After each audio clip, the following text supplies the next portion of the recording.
Bismillahirrahmanirrahim. Assalamualaikum warahmatullahi wabarakatuh. Alhamdulillahi rabbil alamin. Hamdan katsiran tayyiban mubarakan fih. Kama yuhibbu rabbuna tabaraka wa ta'ala wa yarda. Ashhadu an la ilaha illallah wahdahu la syarika lah. Wa ashhadu anna Muhammadan abduhu wa rasuluh.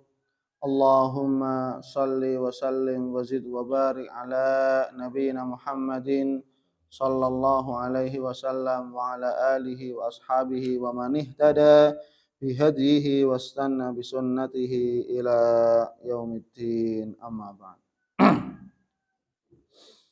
Alhamdulillah, mari kita awali majelis ilmu ini dan baca doa talabul ilmi. Bismillahirrahmanirrahim. Rabbi zidni ilman. Allahumma fa'ni bima 'allamtani wa 'allimni ma yanfa'uni warzuqni ilman yanfa'uni. Amin. Amin rabbal alamin. Alhamdulillah, kita bersyukur kepada Allah Subhanahu wa taala di pagi hari ini, hari Jumat, kita masih diberikan kesehatan, kesempatan oleh Allah Subhanahu wa taala, masih bisa bernafas, kita masih bisa menggunakan anggota tubuh kita, panca indera kita secara sempurna, dan ini merupakan kenikmatan yang berharga, yang besar, yang tidak ada nilainya. Apalagi nikmat iman dan Islam. Nikmat kesolihan, nikmat ketakwaan, nikmat kita bisa beribadah kepada Allah Subhanahu wa taala. Ini juga nikmat yang paling besar, yang tidak ada bandingannya dengan nikmat dunia lainnya yang besar-besar.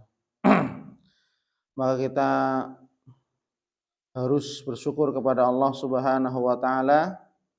Kita berusaha menjadikan diri kita sebagai orang-orang yang bersyukur. Janganlah kita menjadi orang-orang yang kufur nih. Washkuruli wala takfurun. Bersyukurlah kalian kepadaku, kata Allah, dan janganlah sekali-kali kamu menjadi orang yang kufur nikmat, orang yang mengingkari nikmat-nikmat Allah Subhanahu wa taala. Naudzubillah. Baik, alhamdulillah, pada kesempatan pagi hari ini pada subuh kita akan melanjutkan pembahasan Kitabul Kabair, dosa-dosa besar. Sekarang masuk dosa besar yang ke-20. Adapun dosa besar yang ke-20 adalah berbuat zalim dengan mengambil harta orang lain secara batil, mengambil harta orang lain secara batil. Mengambil harta orang secara batil. Loh, berarti ada mengambil harta orang dengan baik. Artinya apa? Dengan jual beli yang benar, Harta orang diambil tapi dengan cara yang benar gitu ya.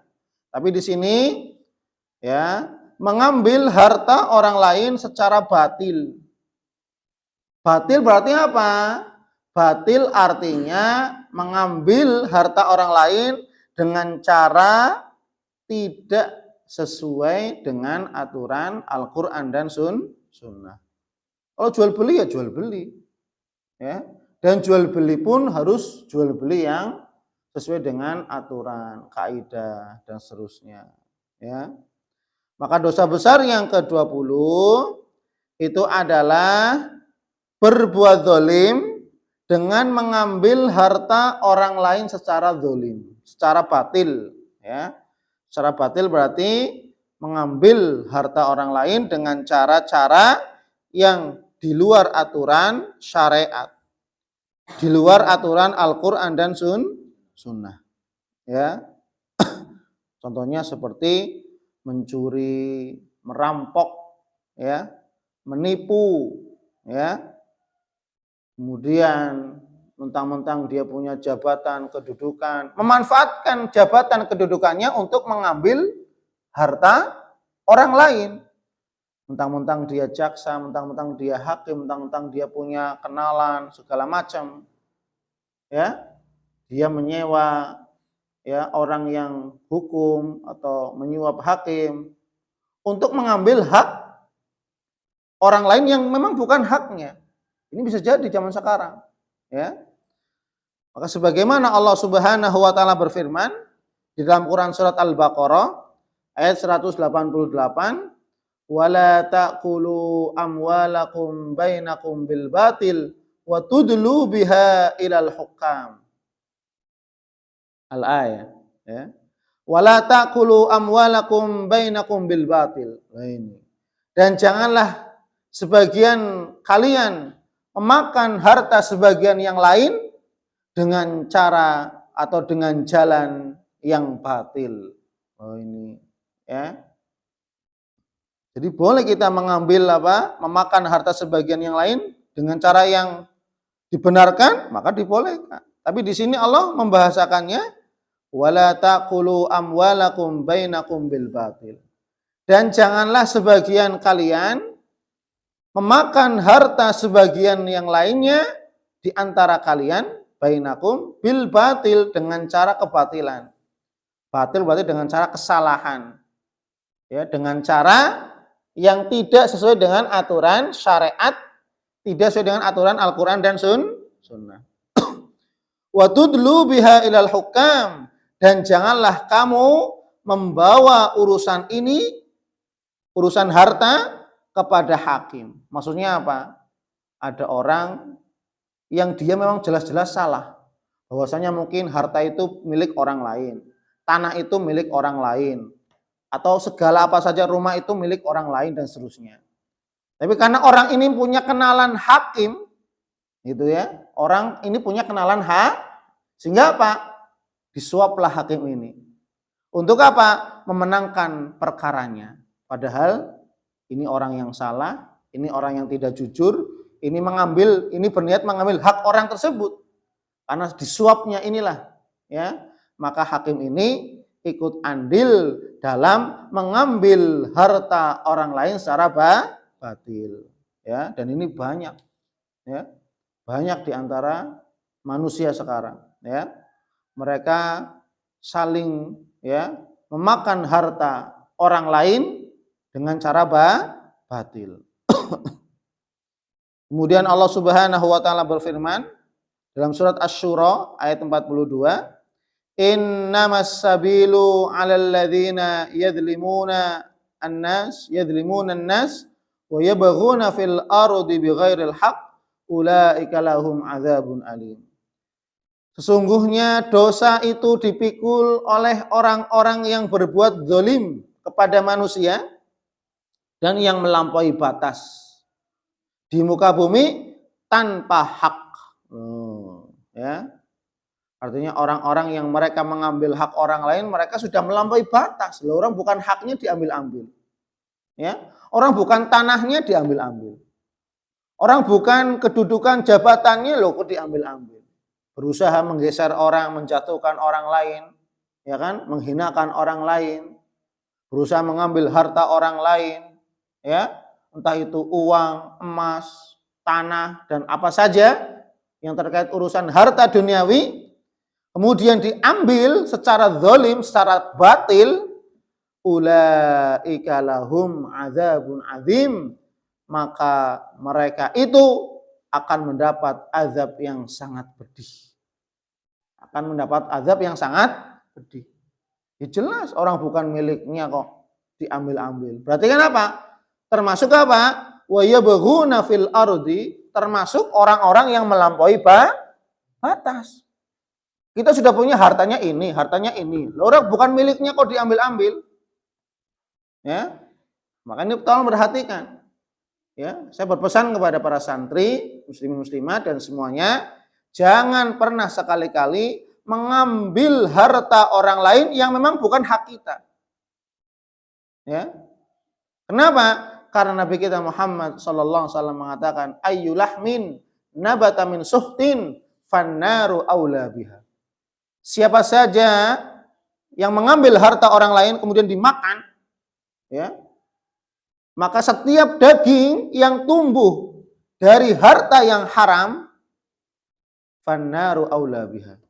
Maka api neraka pantas untuk menyiksa daging yang tumbuh dari sesuatu yang haram. Ini jangan mentang-mentang ya. Kalau di dunia mungkin merasa nyaman, tenang, damai, tapi naudzubillah di akhirat ya, daging yang tumbuh ya dari sesuatu barang yang haram, misalkan uang haram dibelikan mie ayam, uang haram dibelikan bakso, uang haram dibelikan daging ayam, uang haram diberikan apa saja dibelikan, kita makan. Loh, apa yang kita makan akan jadi daging itu. Maka daging yang tumbuh dari harta yang haram, maka neraka pantas untuk membakar daging itu. Naudzubillah ya. Maka kita harus berlindung, berhati-hati betul. Jangan sampai kita mengambil hak orang lain. Wadzalimuna ma lahum min waliyyin wala nasir. Allah juga berpesan, memberikan peringatan bahwasanya orang-orang zalim ya, ma lahum min waliyyin wala nasir. Mereka sama sekali tidak memiliki pelindung dan mereka sama sekali tidak memiliki seorang penolong pun. Ya. Mungkin di dunia mereka berzolim, berbuat zolim, mengambil harta orang lain secara kolektif, secara bersama-sama. Komplotan, mencuri bareng-bareng misalkan, menipu kerjasama, ya, apalagi sekarang dunia digital, ya. Kemudian mengambil harta orang kerjasama misalkan. Mungkin mereka bersama-sama ya di dunia kompak ya untuk mengambil harta orang lain, merampas harta orang lain, merampok, menipu ya dan seterusnya. Tapi ingat, Allah Subhanahu wa taala tidak pernah ngantuk. Allah Subhanahu wa taala tidak pernah tertidur. Semua orang-orang zalim mereka akan mendapatkan balasan. Kalau tidak di dunia, pasti di akhirat. Kan gitu. Makanya siapa saja kalau orang kok dizolimi nyantai saja. Ya. Mau dizolimi apa saja, mau dicaci maki, dihina, ya. Kemudian hartanya diambil dan seterusnya, tanahnya dipotong, diambil sebagian meter atau berapa. Kalau orang yang dia beriman, udahlah, urusannya dengan Allah. Ya. Urusannya dengan Allah, ya. Kenapa? Karena ini hakikatnya kezaliman, ya, mengambil hak orang lain, harta orang lain secara batil, maka Allah mengatakan mereka di akhirat tidak punya pelindung dan mereka di akhirat tidak punya penolong.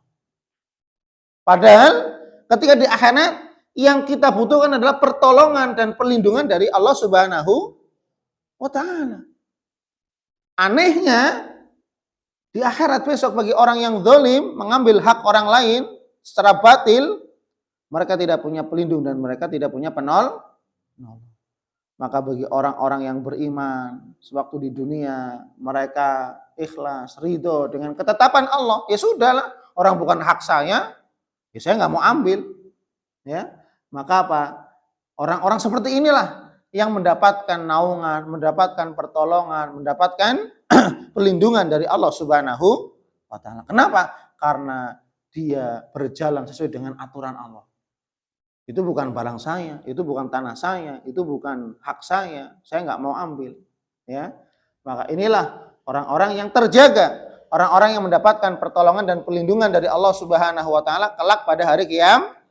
Sebaliknya bagi mereka orang-orang yang zalim, mengambil harta orang lain dengan cara batil, dengan cara salah, dengan tidak sesuai dengan aturan syariat, Al-Quran dan Sunnah, maka mereka di akhirat, mereka tidak memiliki satu penolong pun, dan mereka tidak memiliki seorang pelindung pun.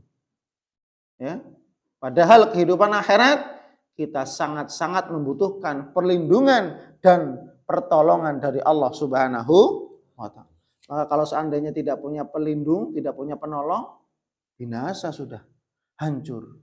Ya, maka kita berhati-hati, kita terus waspada, menjaga diri kita untuk kita tidak mengambil sesuatu yang bukan menjadi hak kita.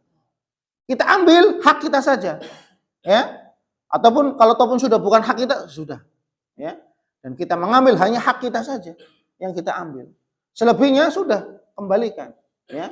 Jangan sampai kita malah ikut-ikutan mengambil hak orang lain. Wallahu a'lam bishawab. Insyaallah kita lanjut pada pertemuan berikutnya. Subhanakallahumma wabihamdik asyhadu an la ilaha illa anta astaghfiruka wa atubu ilaik. Wassalamualaikum warahmatullahi wabarakatuh.